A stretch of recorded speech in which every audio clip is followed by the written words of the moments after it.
Oi, amigo do YouTube, tudo bem? Eu sou o YT, do Tão Seu Esse Meu Eu, e esse é o primeiro vídeo de uma série de vídeos chamado Tão Seu Esse Meu Isolamento, que eu resolvi fazer para compartilhar com vocês um pouco da minha rotina de quarentena e dar dicas também de como a gente pode aproveitar melhor esse isolamento social que foi praticamente obrigatório para todo mundo. E também eu queria aproveitar para deixar o meu muito obrigado para todas as pessoas que não podem ficar de quarentena e estão nas ruas fazendo o melhor, dando o melhor das suas vidas pra gente, né? Colocando a sua vida em risco para que a gente esteja seguro dentro de casa. Então, desde já, eu agradeço muito todos vocês que estão na rua pela gente. E eu sei que tem muita gente que não tá cumprindo a quarentena, mas a gente não vai entrar nesse assunto agora. Vamos partir do princípio de que todo mundo tá fazendo a quarentena certinho. Eu sei também que não tá sendo fácil ficar em isolamento social e é por isso que eu criei essa série, pra gente bater um papo, mas vamos manter o pensamento positivo, vamos pensar que a cura tá próxima de ser encontrada. Isso torna as coisas mais fáceis, deixa o fardo mais leve da gente carregar. E é justamente sobre isso que a gente vai falar no vídeo de hoje, sobre como a gente pode utilizar a quarentena para reestruturar o nosso estilo de vida, organizar a nossa maneira de se encaixar na sociedade, para que a gente, depois de toda essa bagunça, consiga viver melhor. Esse é o tema do vídeo de hoje, como o corona afetou nossas vidas e como a gente pode utilizar o isolamento social para melhorar a nossa vida pós-corona, o que vai vir depois da pandemia e o nosso futuro, né? Porque o mundo mudou completamente, então depois dessa loucura que a gente tá vivendo agora, o mercado não vai ser mais o mesmo de trabalho, financeiro, as nossas vidas, digo, de interação social também não vai ser mais as mesmas, então assim, vale a pena a gente refletir sobre isso. Outro dia eu ouvi uma frase que me deixou muito pensativo, foi a seguinte frase: a gente tá num período de salve-se quem puder. Quando eu ouvi essa frase eu lembrei na hora de um livro chamado Maus, é um livro muito famoso. E esse livro ele começa contando a história de um ratinho. Ele tá patinando com os amigos dele. E no meio dessa competição de patins, os amigos falam que quem chegar por último em determinado local vai ser a aberração, um exemplo. E aí, no meio dessa corrida, esse ratinho quebra o patins dele, ele não consegue chegar, os amigos não esperam ele, e ele acaba sendo o ovo podre da corrida. E ele chega chorando pro pai dele, e o pai dele pergunta por que ele tá chorando. E aí ele diz: pai, os meus amigos não me esperaram, o meu patins quebrou, e a gente tava brincando e agora eu sou o ovo podre. E aí o pai dele, ele tinha sofrido o Holocausto, né? Ele era um sobrevivente do Holocausto. Então ele olhou bem pro filho dele e falou assim: filho, amigos, amigos, do que você tá falando? Se colocarem todos vocês numa jaula, sem comida, durante uma semana, você vai ver que não tem amigo, que não existe amigo. É mais ou menos isso que o pai diz pra criança, né? Mas na verdade é um pai rato, porque o quadrinho usa dessas analogias, né? É um pai rato dizendo pro filhinho rato, né? O pai rato é o que sofreu no Holocausto. E ele diz isso e me remeteu muito a essa questão de hoje, do que a gente tá vivendo agora, nessa pandemia maluca, porque nós, seres humanos, somos animais. E nós somos instintivos. Ou seja, se todo mundo for colocado numa jaula durante semanas, sem comida, a gente também vai reconhecer que a gente não tem amigo. E que não existe amigo. Que essa coisa que a gente acredita tá só na nossa cabeça. Se a gente continuar agindo de determinadas formas, como a gente está fazendo, como a gente assiste pessoas fazendo em vídeos na internet, em reportagens na televisão, a gente vai chegar nesse extremo, né? Se a gente não melhorar enquanto ser humano. E aí eu parei para pensar, mas será que a gente precisa chegar nesse extremo para mudar? Ou a gente pode fazer alguma coisa antes para não chegar a esse ponto? Sobre as histórias dos ratinhos que eu tô contando, o autor retrata tudo isso de uma forma muito lúdica, por meio de um quadrinho, e esse quadrinho, em 1992, ele ganhou o prêmio Pulitzer. Então ele é muito conhecido, eu vou deixar o link da obra aqui na descrição, então se você tiver interesse, é só clicar e procurar aqui, é uma obra muito fofa e de um conhecimento muito rico. Eu não sei se você percebeu, mas foi tirado da gente nessa quarentena coisas tão simples que têm feito tanta falta na vida da gente, como a luz solar, o convívio com os nossos amigos, com os nossos familiares. E isso tem feito tanta falta, sabe? Inclusive eu queria que você comentasse aqui o que foi tirado de você na quarentena, que tá te fazendo mais falta, sabe? O que você tá sentindo muita falta nessa quarentena. Eu tô sentindo muita falta da luz solar. Eu queria muito sair na rua pra sentir o calor do sol, muitas vezes. Eu não tô podendo. E é uma coisa tão simples, porque antes eu saía na rua todos os dias e eu sentia o sol batendo na minha pele e esquentando, só que eu não dava a mínima importância pra isso. Pra mim era uma coisa tão cotidiana que eu não reparava no que estava acontecendo. E hoje em dia eu sinto falta. Eu olho pra fora, eu vejo a luz do sol e eu penso, poxa vida, como eu poderia estar lá tomando esse sol? Então, eu queria saber o que você tá sentindo falta. Deixa aí nos comentários que eu vou ler. Bom, os céticos acreditam que o vírus veio de um laboratório, os espiritualizados acreditam que é uma ocasião que o destino proporcionou pra gente. E eu, por mais que exista uma matéria que o descobridor do vírus do HIV falou sobre o laboratório da China, pesquisava uma vacina contra a AIDS, e de repente surgiu lá um coronavírus sem querer, escapou. Eu fico com um pé atrás nisso. Eu acredito muito que a gente ganhou de presente esse tempo pra gente se retirar e colocar as coisas no lugar, porque a gente estava vivendo de uma forma muito inconsequente. E a gente estava esquecendo que o planeta é a nossa casa, não existe fora, porque a gente mora no planeta, né? Então assim, eu vou jogar um lixo pra fora da minha casa, eu vou jogar um lixo pra fora do meu carro.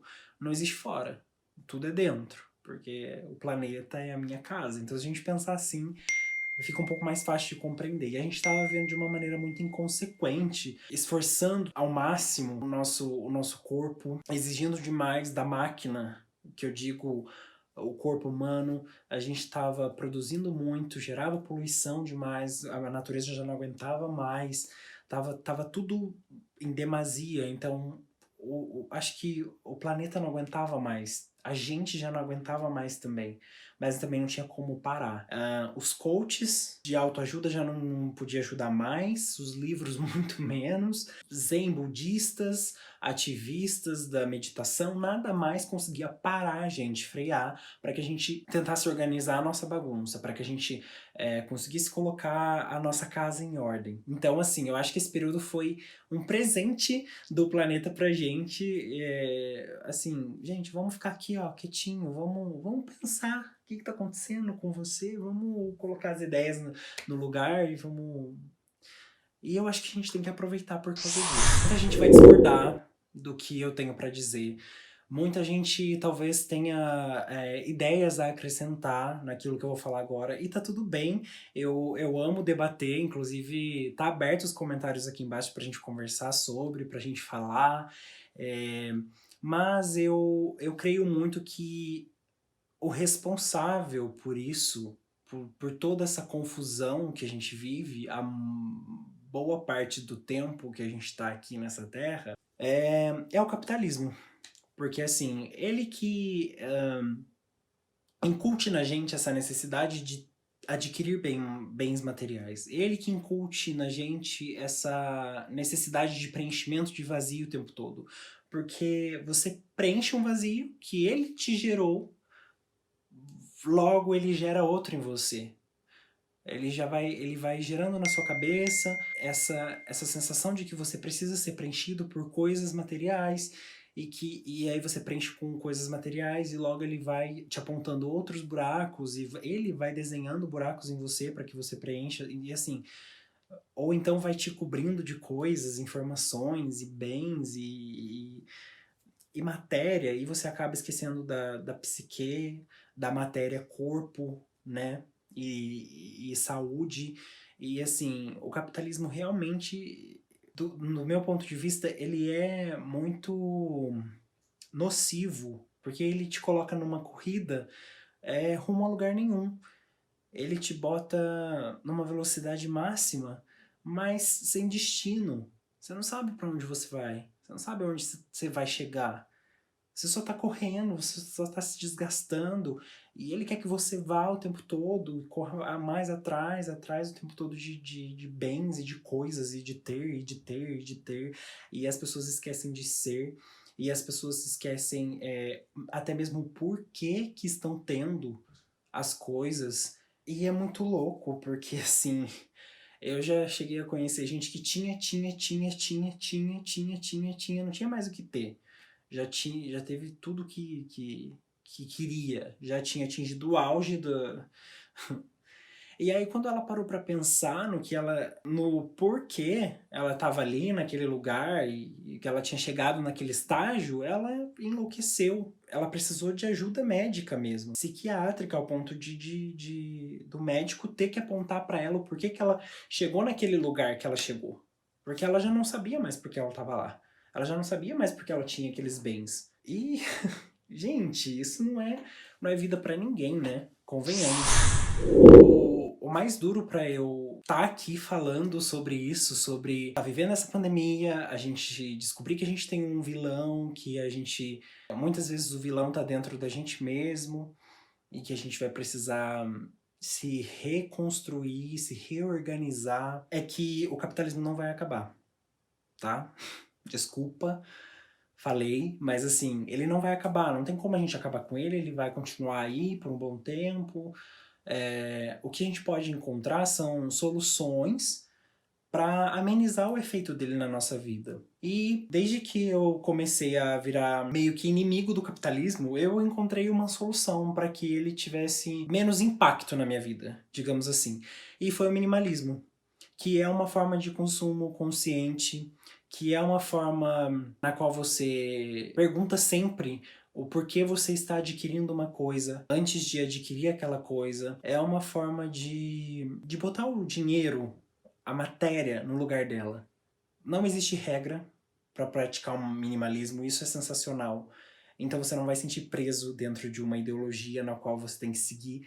O que eu posso indicar são livros, conteúdos que eu consumi, que eu acho que são bacanas, legais e que eu vou deixar o link, tudo aqui embaixo. E assim, o minimalismo, o legal é o seguinte, não tem regra, eu consegui guardar muito mais dinheiro depois que eu consegui praticar o minimalismo na minha vida. Eu me desapeguei de muita matéria que acumulava espaço na minha casa e era desnecessário. Eu consegui ajudar outras pessoas com bens que eu possuía, mas eu não fazia uso mais. Depois que eu li sobre minimalismo, eu consegui desconstruir a maneira com que eu uso as minhas próprias coisas, os meus bens. Então, assim, o minimalismo me ajudou muito. Muito, muito, muito. Se você tem interesse em saber mais, que eu fale mais sobre minimalismo, deixa aqui nos comentários, fale, enfim, a gente vai fazer mais vídeos sobre isso, mas pratique o minimalismo na sua vida, eu acredito que vai surgir um efeito muito bom. A regra básica para exercer o minimalismo é pensar antes de agir. Se você fizer isso, você já está a 1 milhão de passos na frente de muita gente. Pense antes de agir. Reflita sobre consumismo. Eu preciso comprar? Ok, vou comprar. Eu realmente preciso disso? Vale o meu dinheiro? Eu vou usufruir disso? Beleza, vou comprar. Se você pensou muito para responder, se a resposta demorou para vir, beleza. Não compre, pensa. Eu acredito que se a gente começar a pensar em obter somente aquilo que é necessário para a gente viver e não em acumular bens, isso também serve para outras coisas, mas a gente não vai falar sobre isso agora, mas assim, serve para sentimentos e enfim. Mas assim, se a gente pensar somente em obter aquilo que a gente precisa para viver, todo mundo sofre menos. O planeta, a gente, porque tudo está interligado. Você vai precisar trabalhar menos, talvez porque você vai precisar de menos para viver. Talvez você reconheça que você não precisa daquilo tudo que você tem pra viver. E aí você não vai precisar trabalhar tanto, né? Pra consumir todas essas coisas que você tem hoje. Essa é uma forma de você descansar mais. Já parou pra pensar?